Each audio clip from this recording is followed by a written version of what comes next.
Jubilees is not the only ancient text that gives a different story of creation.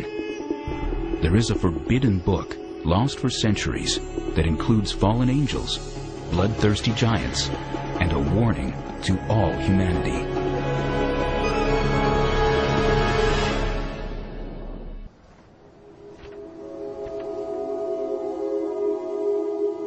It is an ancient writing filled with divine secrets, dreams, and visions. A tour of heaven and hell, guided by the angel Uriel. The Book of Enoch is named for the man who the Holy Bible says walked with God. Enoch walked with God after the birth of Methuselah 300 years, and had other sons and daughters. Thus all the days of Enoch were 365 years. Enoch walked with God, then he was no more, because God took him. The Book of Enoch is named for a man who's mentioned in one sentence in the book of Genesis. We only know one sentence worth of information about him.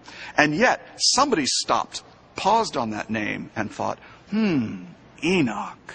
If he was taken up into heaven, what might he have seen? It is a daunting manuscript.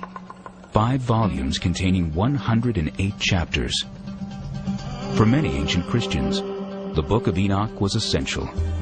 Yet it was banned from the Christian Bible. We don't know why this literature was ultimately excluded from the canon.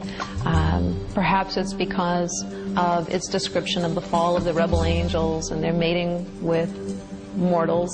Perhaps its understanding of the end of time fell out of favor with Jews and Christians. The Book of Enoch begins with a warning to all humanity that a divine judgment has been rendered and a sentence will be imposed.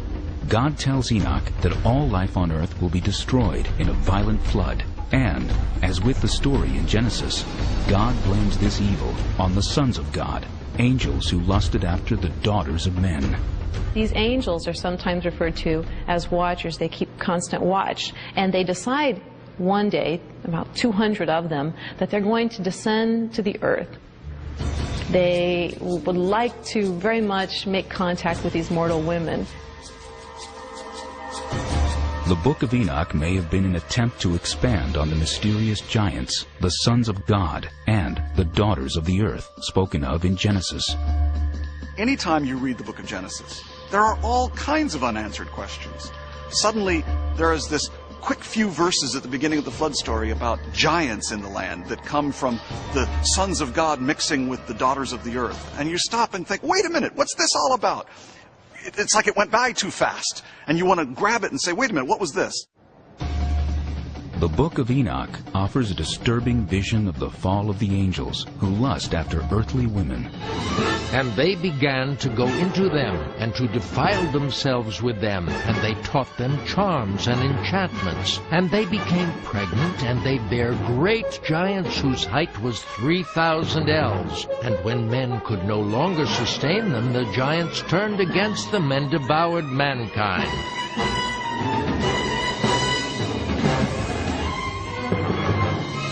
That these angels have crossed over this boundary that they shouldn't have. They were spiritual beings, and they were to remain as such.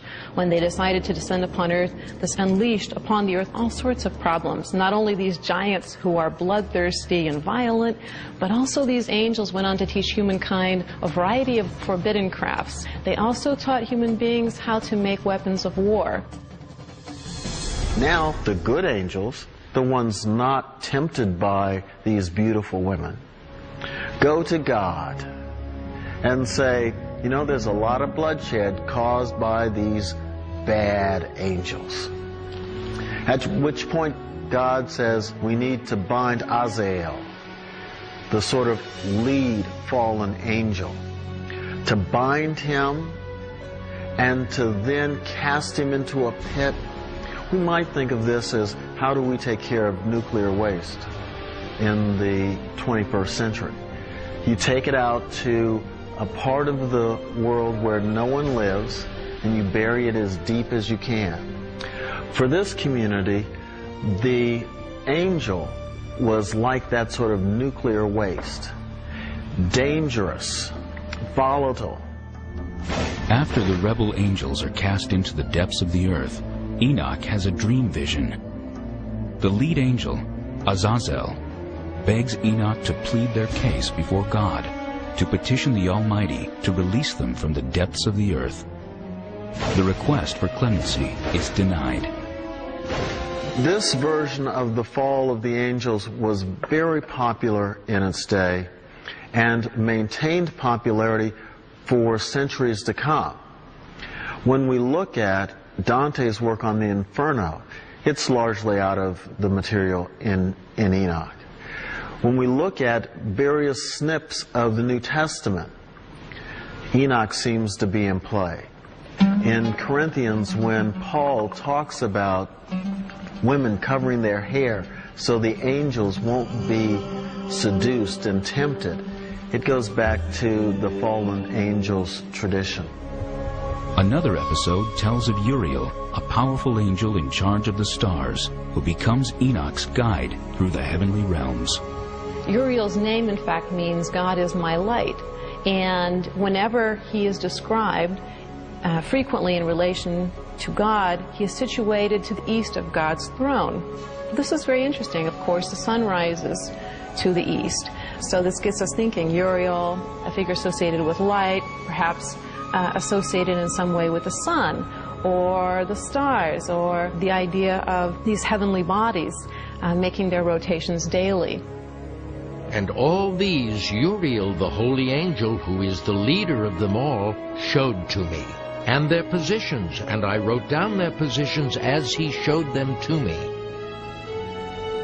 And so something is going on here with the stars. It may well be going back to the role of astrology and the study of stars in the Persian Empire that is now giving rise to this new awareness that constellations aren't just constellations of stars, they're constellations of power.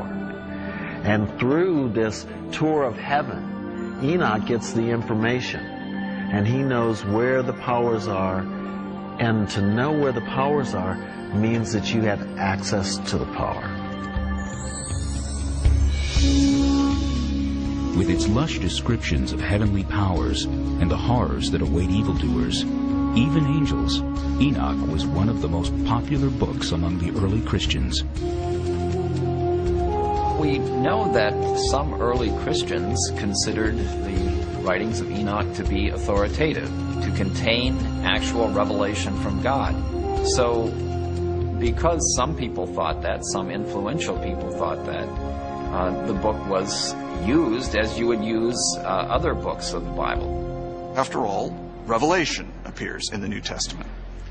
But Enoch, for reasons that I think are fairly clear, was just considered a little too strange, a little too suspicious, a little too creative, perhaps, for the tradition.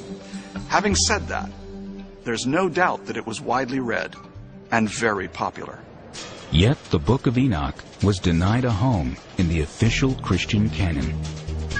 This imaginative tale fell into obscurity until the late 18th century, when a Scottish explorer named James Bruce came upon this mysterious text in Aksum, a city in the Ethiopian highlands. Travelers to Ethiopia found manuscripts of these books and brought them back to Europe. This caused quite a sensation. I'm aware of scholarly reaction to them. People were excited about having these texts that we knew about only through allusion before this time, or a brief quotation. Whether this raised any questions in people's minds, canonical questions, should we put these books in the Bible? I'm not aware of really intense discussions of that sort. Until the mid-20th century, the Book of Enoch was assumed to be of interest only to the very early Christians. We now know that Enoch was sacred to Ethiopian Christians all along. Part of the reason why this probably became part of their canon is because of the mythic story of the foundation of the Ethiopian monarchy. You have Sheba, who goes to see King Solomon, and the story goes that not only does she bring gifts, she brings a little bit of something back home. She's pregnant with Solomon's son. That son is Menelik.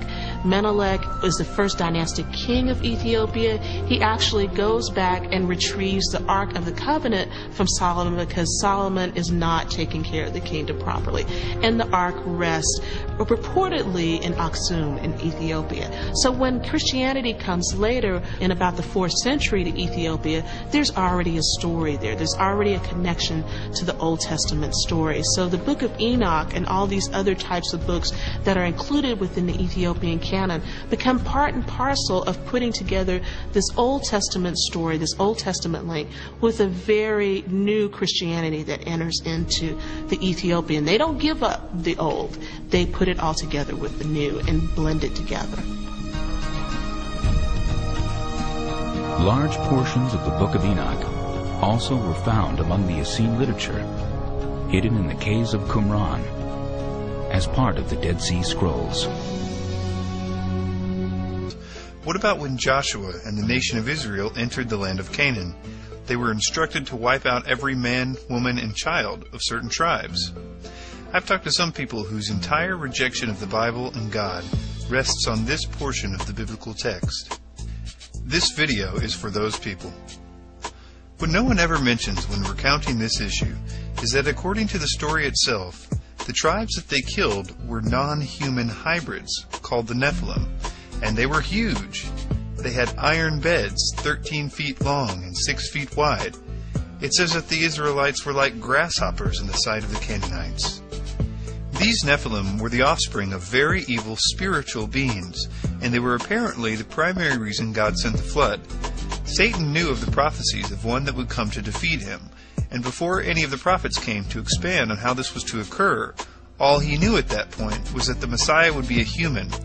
The Nephilim were an attempt to infiltrate the entire bloodline of humanity so that the Messiah could not be a full-blooded man, and if it weren't for Noah and his family, it would have worked.